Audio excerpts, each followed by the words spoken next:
سلاوتان لەبێت ئەم کاتتان باش. دڵ گرنگترین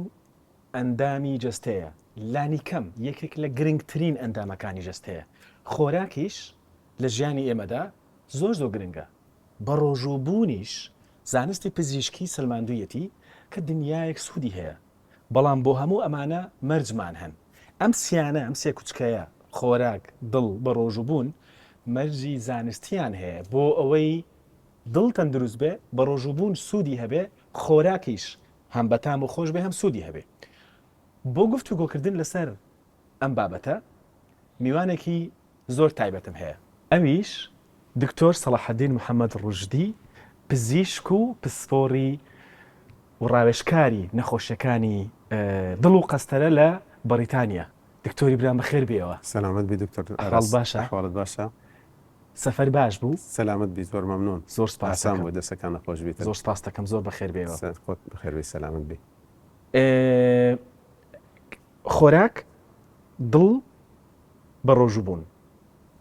بەڵێ. چی؟ چەند؟ چۆن و کەی بیخۆین بۆی دڵمان تەندروست بێت؟ بەڵێ. دەستەکان خۆش بێن بۆ میێوانداریە. زۆر پێ خۆشحاڵم بە بینی جەنابەت و کە هاتمەوەی سەر لە نوێ. زۆر سپاس دەکەم. مەوزوعی خواردن وابزانم پێشی ئەوەی بینەوە سەر خواردن چەند بخۆی چۆن بخۆی ئەبێ بزانین پرسیارێک دائیمەن ینی وەکو بڵێ دەکرێتن ئایا ئەوەیە من بۆچی دەخۆم؟ ینی پرسیارەکەی یەکەم ئایا من بۆچی دەخۆم؟ ئەوەش بۆچی دەخۆم یارمەتی ئەوەی دەداتن ئایا پێویست دەکا بخۆم یان نە، چونکە ئێمەداوێن پرسیار دەکەین دەڵێن چ بخۆین و چی نەخۆین و دکتۆر چ باشە چ باش نییە، بەڵام پێشی وشتێک مەرحەلەک هەیە کە بڵێن ئایا من پێویست دەکا بخۆم؟ چەند زۆریان کەم. تەبعاً زۆری کەمی دەگۆڕێتن لەسەر ئەو شەخصەی کەوا کە دەخواتن. بەسەن بۆ نمونە کەسێک ئەگەر بێت و لە ماڵەوە دانیشتووە هیچ حەڕەکەی نییە، هیچ جوڵەی نییە، ئەبێ ئەو زۆر کەمتر بخواتن لەوەی کە جوڵەی هەیە. بۆ نمونە یەکێک عملەیە بەنا 24 ساعت لەسەر قاچی خۆیتی و دێو دەڕوا، ئەم شخصە زیاتر پێویستیتی بە خواردن. بەڵام کە قاعیدە چەند بخۆی بەو قەدەرەی بخۆ کەوا توخمە دروست نەبیتن، بەو قەدەرەی بخۆ کەوا بڵێ من دەتوانم زیاتر بخۆم، بەڵام ڕابوەستی پێشی بگەی ئەو حاڵ ئەو حەدەی. باش، ئەگەر زۆرمان خوارد، بۆ نمونە لە مانگی ڕەمەزانی پیرۆز بە ڕۆژووین، ئێوارە لە کاتی بەربانکردنەوە لەبەرەوەی زۆر برسیمانە زۆرمان خوارد. زۆر خۆری کاریگەری چی دەبێ بەسەر ئێمە بەگشتی، بەسەر تەندروستیمان و بەسەر دڵمان؟ بەڵێ بەڵێ. وەختی ئەگەر خواردن زیاتر بخۆی لە حەدی خۆت، چ ئەگەر خواردنەکە بۆ نمونە لە ڕەمەزان بیتن یان لە دەروی ڕەمەزانیش بیتن، ئەمە وەکو بڵێ تەسیرەکەی هەر وەکو هینە، وەکو یەک دەبیتن. تەسیرەکەی بۆ نمونە بە گشتی بە تایبەتیش لە ڕەمەزان ئەگەر بێت و لە زیاد حەدی خۆی بخۆی تەسیر لەسەر سێش دەکاتن. باشە. سێشتی ئەساسی ئەگەر وەکو بڵێ فەسلی بکەین. یەکەم لەسەر دڵ و جەستە. باشە. دووی لەسەر ناحەی فکری، ناحەی وەکو بڵێ حاڵەتی دەرونی، حاڵەتی مێشک. سێ تەسیرکردن لەسەر وەکو بڵێ ئینتاجیەت، بەرهەمداری. باشە. ئەم سێ خاڵان لەسەر دڵ و جەستە کاریگەری چیە؟ لەسەر جڵ و دەستە مەسەرەن بۆ نمونە ئەگەر خواردنی زۆر بخۆی، باشە، یەک بە تایبەتی ئەگەر زۆربی، زۆر چەوربی، زۆر شیرینبی، ئەوەندە قورس و زیاتر بی و منەوع بیتن لە چەوراتی و شیرینی و خوێ، ئەوەندە تەسیر لەسەر جسە دەکاتن. بۆ نمونە زەخت بارز دەکاتن، بیدایەتی یەکەم جار زەختەکەدا دەبەزیتن، بەڵام بە ماوەیەکی درێژ زەخت بەرز دەبتەوە. باشە. زەخت بەرز دەبتەوە، شەکرە بەرز دەبتەوە، ئینسۆلین بەرز دەبتەوە، مەناعەتی جسم زەعیف دەکاتن، التیهابات زۆر دەکاتن. حتا ئێستا بۆ نمونە ئەگەر بە بەردەوام بیتن بگاتە حاڵەتێک کەوا شخصەکە قەڵاو ببیتن، دەگاتە ئەوەی دڵێدانی دڵ تێک دەداتن، تووشی مەسەرن لە خەو نەفەسیان تێک دەچیتن، ئەمە زیاتر تەسیر لەسەر دڵ دەکە، حتا مردنی فەجئەتیش و مردنی کت و پڕیش، وەزن و زێدە کێشە و زێدە خواردن تەسیر دەکاتن کە وەکو بڵێ خەتەری مردنی کت و پڕش زیاد دەکاتن. باش، ئەمە کاریگەری لەسەر جەستە بە شێوەیەکی گشتی. بەڵێ. کاریگەری تایبەتی هەیە لەسەر دڵ، زۆر خۆری بەردەوام، ئەمانە هەمووی کاریگەری دڵەکان لەسەر دڵ. جسم وقتی کە زۆر خواردنی دەخۆی بە تایبەتی ئەگەر بێت و لە کاتی خۆی نەبی کە شفتەکەتەوە بووە ئەو معمەلە دیسە سەر لە نوێ ئیش دەکاتەوە و خەفسە دەبیتن و لەگەڵ مێشک و لەگەڵ دڵ و لەگەڵ زەخت و لەگەڵ ئینسۆلین و لەگەڵ جیهازی مەناعە و لەگەڵ تەرکیز و هەمووی پێکەوە هین دەکاتە حاڵەتێکی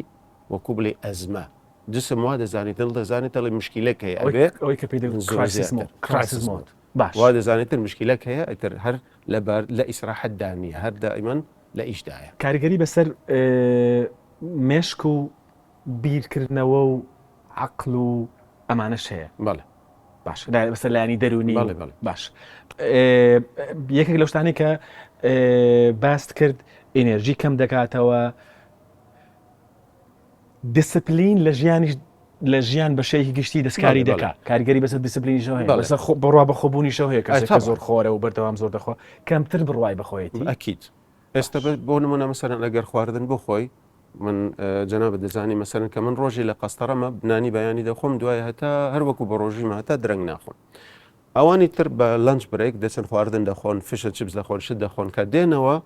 ئەوان هەموو وەکو بڵێ تەرکیزیان بەرە خوارە دەڕوا تااقەتیان نابیدێت من ئەوەی کە من لە هەمویان زیاتر بەخەبەرم ئەمە زەخت دابەزیوە فلان دابەزیوە تەختیت دڵگۆڕا ئەمە فلانە نەخۆشەکە ئازاری هەیە فلانی بدەنێ نفسی تشتیش خواردن چ دەکاتن تەرکیزی مەشک زعیف دەکاتن تااقەت کەم دەکا تحمل دەکا تەمبەڵی زیاد دەکا احتیمالە بڵێ کاکە ئەرێ ئەو تەڕنەکەی زبلەی حاشای مەجلس هەتا پێش دەرگا ببە دەڵێ وەڵی تااقەتم نییە دوایە شەو دەیبم ئەمە تەسیریەتی زۆرە باش ئەمە باسی ئەوە نییە کە خۆراکی باسی زۆر خۆریە خۆراکە کە هەر شتێکە باسی جۆری خۆراک کواڵتی خۆراکەوە ناکەین زۆر خۆری لە هەر شتێکدا بێت باشە وەکو پزیشکێکی پسپۆری کورد کە بەشێکی باشی ژیانم تا تەمەنێکی ئێستا 28 تا کاکە تا 26 لە کوردستان بووی لە دەرەوە ئێستا لە دەرەوە دەژی بەڵام تێکەڵای بەردام لەگەڵ کورد هەیە کام خۆی هەڵە لە خۆراک لە نێو کووردا بە باشی هەست پێ دەکەی پێت وایە ئەمە خوێکی هەڵەی زۆر خەتەرە لە خواردن پرسیارەکە زۆر گرنگە لە جێ خۆیەتی ئەوەی کە وەکو بڵێ بەراوردی وەکو بڵێ هەردوو بڵێ لە ئەوروپا و لێرە طبعا یعنی ئێمە بەگشتی خواردنمان و جۆری خواردنمان باشتر لە ئەوروپا باش بەگشتی بەڵام طریقەی وەکو بڵێ جۆریەتی خواردنمان جیاوازە هەر وەکو باسم کرد بۆ جەنابەت بۆ ئەو ڕۆژەی کە دەمانوت خواردن وەکو سلوکە وەکو هەڵس و کەوتە ئەو هەڵس و کەوتە ئەگە غەڵەت بی بڵاو دەبتەوە بۆ مناڵ و بۆ جیلێت بەدواوە ئەوەی کە مەسەلەن وەکو بڵێ ئەگەر خاڵی یەکەم ئێمە بۆ نمونە چەند دەخۆین بینەوە سەر مەوزوعەکە ئێمە زیاتر لە پێویستی خۆمان دەخۆین بەگشتی کورد زیاتر لە پێویستی خۆی دەخواتن ئەمە یەکەم دوو کە دەخواتن لە کاتەکەی غەڵەتە کاتی خواردنیشی غەڵەتە خواردن بۆ نمونە ئەگەر بێت و تۆ یەک لوقمە یەک پار و خواردن بخۆی پێشی سەعات 6 هەر وەکو یەک لوقمەیە پاش سەعات 6 یەک پاروی خواردن پێش کاژێر شەشی ئێوارە مەبەستە تەسیری بەڵێ شەشی ئێوارە یەک پارۆە باشە ئەی دوای بچیە دوای سەعات 6 یەک پارو ئەوەی کە دەخۆی بەقەدەر 10 پاروی پێشی سەعات 6 کەواتە پارو بەقەدەر پاروە هەر یەک پارو شەشی ئێوارە بەڵێ معنای چی ئەگەر بێت و من یەک پارو بخۆم پاش سەعات 6 هەر وەکو ئاوایە کەوا 10 پاروم خوارد دەبێت ئەی ئەگەر 10 پارو بخۆم يعني ضربي ديك وسط يعني 100 پارو 100 پارو ئەو دوای شەشی ئێوارە ئەو دوای شەشی ئێوارە ئەی ئەگەر سەعات 11 شەو خەڵک فاستفود بخوا ئەو خۆ بە 1000 پارووە ئەو جا ئەوە یەک بە 1000 پارووە دووش مەسەلەن بۆ نمونە کە تۆ لە ماڵەوە دروست دەکەی ئێستا مەسەلەن ئاغلب ما خێزان وا دەکە دەڵێ چاوراتی کەمبی خۆی کەمبی فلانی کەمبی فاست فود مەسەلە نییە مهم خۆش بیتن چاورە سوێرە فەزیاتری تەسیراتی زیاترە شەوراتی سەحی تێدانە خۆی زۆرە کاتەکە غەڵەتە وەختی خەوتنە کەواتە یەکێک لە خۆ خراپەکانی ئێمە وتمان پابەن کاتمان خراپە چونکە لە کاتی نادروست خواردنی زۆر دەخۆین و خواردنی خراپ دەخۆین هیچی دیکە هەیە بە تایبەتی ئەگەر میوانێک بێ بۆ نمونە مەسەلەن ئەگەر میوانێک بێ وەزعەکەی ینی میوانداری و خۆشەویست ئیلا دەبێت بەڵێ والله دەی طبعا ئەوجا ئەگەر بێت و مەسەلەن بشت خواردبیتن بەسەر میوانێک بێ میوانەکە نەی خواردبی ئەبێ لەگەڵی بخۆی ئەمەش وای لێ دەکاتن احتیمالە دەبڵکەی ترپڵکەی ینی دوو ئەوەندە و سێ دوو ئەوەندە سێ ئەوەندە علم دەڵێتن 20 ملیار بەکتریا هەیە کە لە لەشی مرۆڤە ئەوە یارمەتی هەزم دەکاتن 20 ملیار لە ناولەشی ئینسان هەیە کە یارمەتی هەزم دەکات بەڵام یارمەتی هەرزکردنە بەڵام 24 ساعتیانی ئەوەنە شفتیان هەیە شفتی یەکەم بەیانە ماوێنی ساعت 5 بۆی باوکو پاپیرمان وەزعیان زۆر باشتر بۆ لەبەرەوەی چاوراتیشیان دەخوارد و زۆریشیان دەخوارد بەڵام لە کاتەکەی مناسب بوو دوایە نیوەڕۆ شەو هەم جگەر هەم ئەم بەکتریانە دەڵێن کاکە قەخاون تەواو خەڵاس کاتیبینە دەبینن سی تۆمۆڕۆ ئێمە کە تو عکس دەکەی ئەمە هەموو قورساییە لەسەری بەجێ دەڵی لە پێش دەرگەیدا دەنێ دەڵێ بەیانی کە هەستایی ئەوەم هەموو لە بۆ حەلکە ئەو بێرگەرە و ئەو قۆزیە و ئەو کەبابە و من دەیخۆم و تۆش حالیکە ئەو دەیتر دەستە جگەر و دەستە تەنیشت و دەستە فلان و هەمووی کۆدە ئەوە دوای بە تایبەتی دوای کاژێر شەشە یانیش بێگومان ئەوەی کە باس کرد کەواتە بەیانیان 5 بۆ 8 ئەو کاتەیەکە ئەو 20 ملیارە کار دەکات و نیوەڕۆیان و ئێوارانیش پێش کاژێر شەش لە مانگی ڕەمەزانی پیرۆزدا کە ئێستا نێو مانگی ڕەمەزانی پیرۆزین ئەو خوا هەڵانە چین کە پەیوەست بە خواردن بە خۆراک خەڵک دەیکا خەڵک بەڵێ طبعا هەر ئەگەر وەکو بڵێ زەڕوریە تێبگەین کە ڕەمەزان هەدەفەکە چییە تۆ وەکو بڵێ فۆرمات ببیەوە باشە نەم ئەوەیە تۆ عزیەت بخۆی و برسی بی و دوایە تۆڵە بکەیەوە لەو کات چەند سەعاتێکەوە خواردن نەخواردووە و بڵێ کاکە وەڵاهی من هیچم نەخواردووە 8 ساعات ئەبێ بچم 8 جگارە و پێشی ئیفتار و چ شیرینی هەیە و چ پەقلاوە هەیە و چ تشتی خۆش هەیە من بیخۆم هەدەفەکە لە ڕەمەزان ئەوەیە سلوکت بگۆڕی هەدەفەکە لە ڕەمەزان فێری ئیرادەت بکاتن بڵێ ناخۆم کاکە تێرم نایخۆم بۆ نمونە ئەگە مەجلیسێک بیتن ئەوە مەسەلەن من لەگەڵ جەنابەت هەتا بەیانیش دابنیشم مەسەلەن تێر نابم مالعلم خواردنیشمان نییە لەسەر مێزەکە و پەقلاوەشمان نیە و فلانیشمان نییە بەڵام احتیمال ئەگەر بچێ شوێنێک لە میوان بتابەتی ڕەمەزان ئەگە شتەکەت بۆ دانەنەی احتیمال هەر دەستوا لێ بکەی بەڵێ ئەریکاکە نەپاقلاوێن هێنا نەشرینیان هێنا نەچەرە زیادێنە ئەو ماڵت چییە شتێک نەخۆین ئەبێ ئێمە جوازە زیاکەین کاتی کە ئیفتار دەکەین ئێمە ئیفتار دەکەین وەکو پێغەمبەر سەسەم دەفەرمێ للصائمی فەرحەتان دوو خۆشیەیە دوو کەیف خۆشیەیە ئەوەی وەختە ئیفتار دەکەی ئەوی تریش کە خۆی گەورە دەبینی لەسەر خێر کە ئیفتار دەکەی خۆشیەکە ئەوە نییە لە خواردنەکە خۆشە ئێمە تێگەشتوین للصائمی فەرحەتان یەکەکیان ئەوەیە کە کە خواردن دانا و بەدڵی خۆت بخۆی طبعا وانە خۆشی تێدایە بەڵام خۆشیەکە زیاتر لەوەیە کە من توانیم 12 ساعت خۆم بگرم 12 ساعت شوێنی قسەی غەڵەت نەکەم 12 ساعت من باش بکەم و سێلای ڕەحم بکەم و چاو بچ بە نوێژ و ئیشی بیارمەتی فەقیر بدەم و ئەوەیە یعنی و جائیزەکەشی ئەوەیە کە توانیم و ئەو خواردنش بە معقولی شتێکی ئەویش بەشەکە لە کەیف خۆشی کەواتە ئەم فەرحەتانە فەرحەی یەکەم دڵخۆشی یەکەم هی کاتی ڕۆژوشکاندنەکە هی پاداشتەکەیە هیچ ئەو کۆنتترۆلەیە ئەو دیسپلینەیە کە توانیت خۆت کۆنتترۆلکە لە ماوەی بە ڕۆژوو بوونەکە نەکهی ئەوەی کە تۆڵە بکەیە و خەرکی خواردن بی وەکو مەسەلە جوحامەکە یانی وەکو مۆزۆی جوحا گوتی گوێ درێژەکەی نەخۆش بوو دوایە گوتی من خوایە شیفای بدە ئەگەر شیفای بدەی من 10 ڕۆژ بە ڕۆژی دەبم شیفای دەبیتن چا دەبتەوە 10 ڕۆژ بە ڕۆژی دەبی پاش ئەوەی بە ڕۆژی تەوا دەبیتن 10 ڕۆژ لەمەوەی پاش دوای گوێ درێژەکەی دەمری دەڵێتن شەربی ڕەمەزانی بێت 10 ڕۆژ بە ڕۆژی نەبوو ئەویش ئەوە نییە وەکو بڵێ تۆڵەی لە ڕەمەزانی تر دەکەمەوە ئەو بە ڕۆژی بوونە 12 ساعتش نیە معنی بڵێ تۆڵە من لەو ئەوەی دەکەمەوە هەرچی هەیە بە دڵی خۆم دەیخۆم باش ئەمە خوێکی هەڵەیە مەڵێ هەندێک لە خەڵکی ئێمە دوای کە بەرەکبانیان کردەوە تێریان خوارد بەڵێ دوای دەستنە تەراویح بەڵێ دوای دێنەوە جبێکی تر دەخۆن بەڵێ شەوتی دووەم شەوتی مدەڕیبی شەوتی چەمپیۆنز لیگە ئەوە چۆنە باشە بۆ دڵ جا ئەوەش ئەوجە یەک شت مەسەن باسی دڵ دەکەی دڵ حەز لە یەک شت ناکە فجائی گۆڕانکاری فجائی حەز ناکاتن مەسەلەن ڕەسەن زەختێکی زۆری لەسەر بکەی حتى لە ڕیاضەش حتى لە غاردان بۆ ئێمە کە خواردن زۆر دەخۆین گوشار دەکەوێتە سەر طبعاً ئەسەڵمەی بۆ دروست دەڕواتە نێو گەدا ئاخر کە دەگاتە گەدا ببوورە هەوڵێکی زیاتری دەوێت زەختی زیاتر خوێن هیلاکتر بیتن بێ زیاتر لێ بداتن باشە ئێ بۆ خراپە بۆ دڵکە دوای تەراویح دیسان بینەوە بە دڵی خۆمان خواردن بخۆین جا ئەخر لێرە دەمێنێت میوە شیرینی هەموو شتێ جارێ خۆ هەر جارێ هێتا هەزم نەبووە ئەی مەغریبەکە هەزم نەبووە هەتاوە کەوەکو بڵێ شەوتی دوام دەست پێ بکەینەوە تەراویح تاخە تەراویحت کردووە جارێ هەتا تەڕە بە تەراویحەکانی سەریعەکان يقول والله أحد جاريش أو يتر هضم نبوة بتايبتي أجر بيته مثلا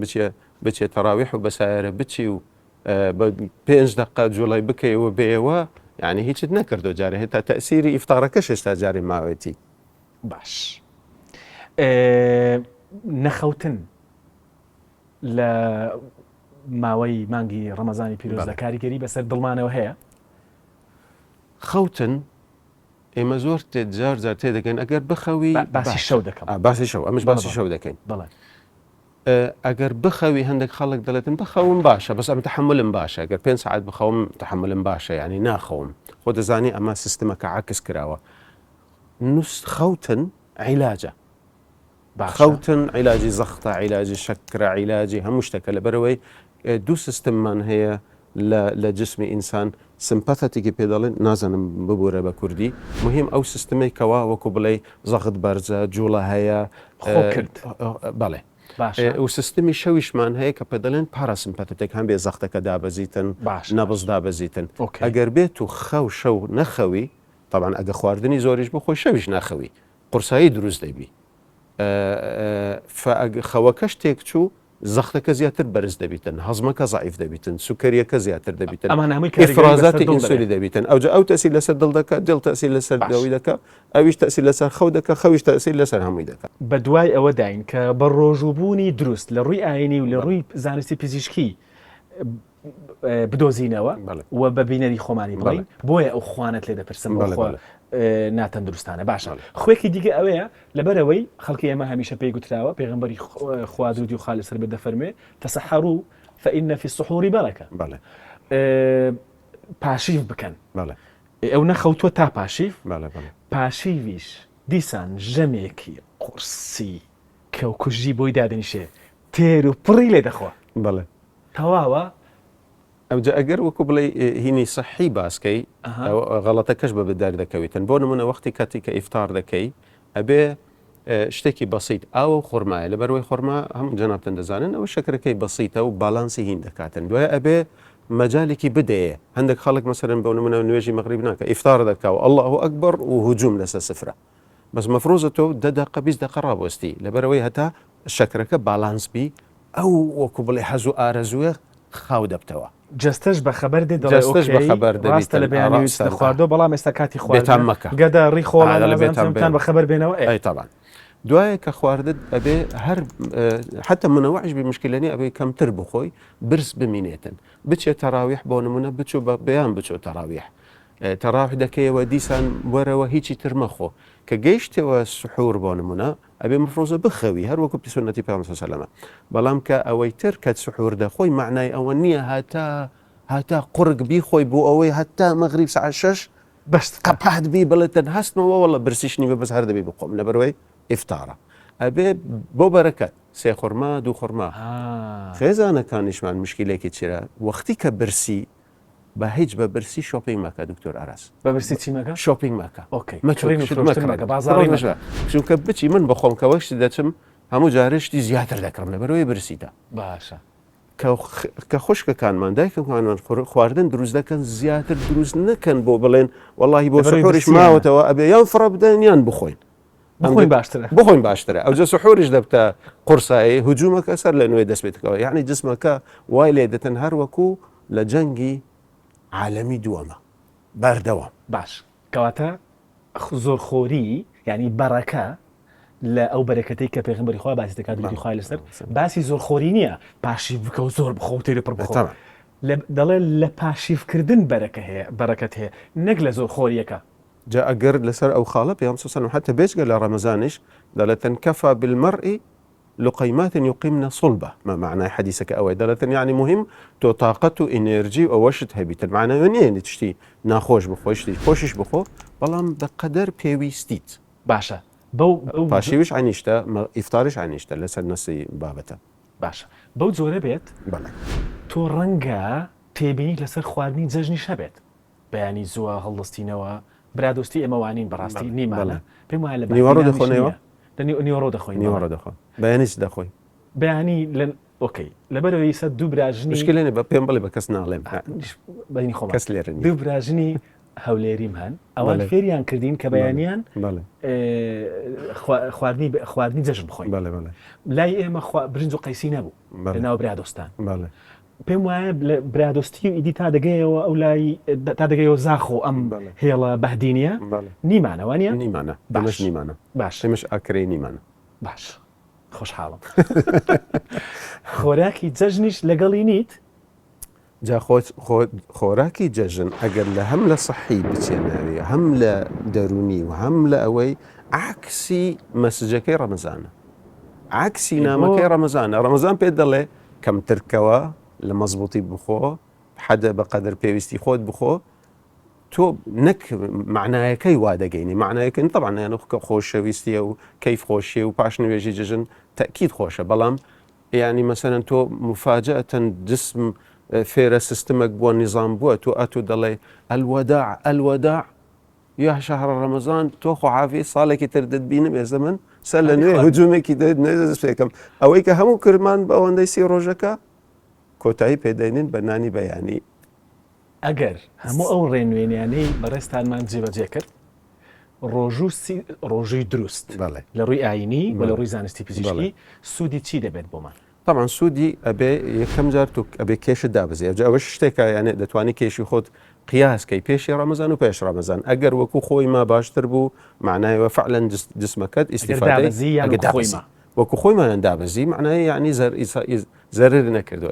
استفاده زياده ئەگەر زیادی کرد اجر زياده كر معناه ابي برسياري هين دابني